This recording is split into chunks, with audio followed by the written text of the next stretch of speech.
वर्षों पूर्व नंदन वन में स्थित श्राद्ध देव आश्रम।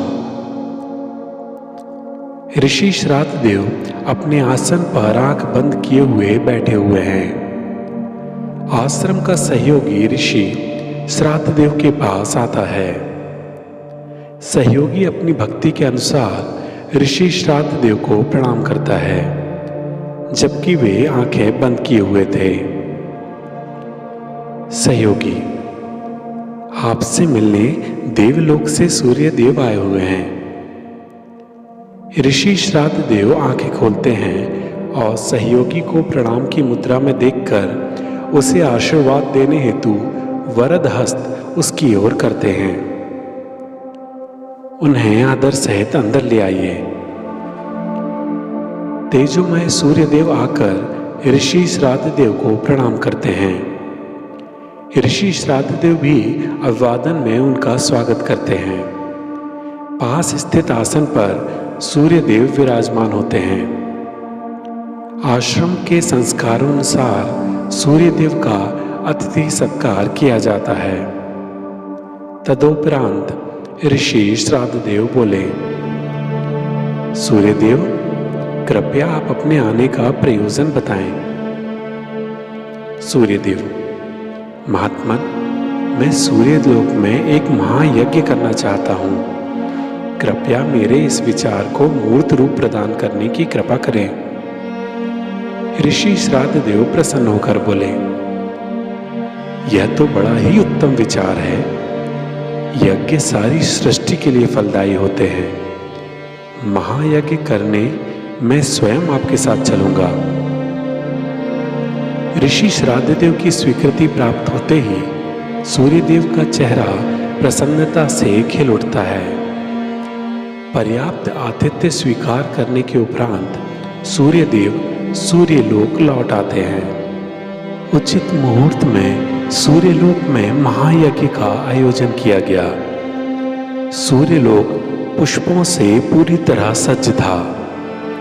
महायज्ञ में किसी भी सामग्री की कोई भी कमी नहीं थी। सभी देवता उस यज्ञ में उपस्थित थे। महामंत्रों से संपूर्ण सूर्यलोक गूंज उठा। सूर्यलोक में हो रहे महायज्ञ का प्रभाव संपूर्ण सृष्टि पर भी दृष्टिगोचर हो रहा था। सारी सृष्टि में उल्लास, शुभ संकेत और सकारात्मकता फैल गई। महायज्ञ का उद्देश्य पूर्ण हुआ।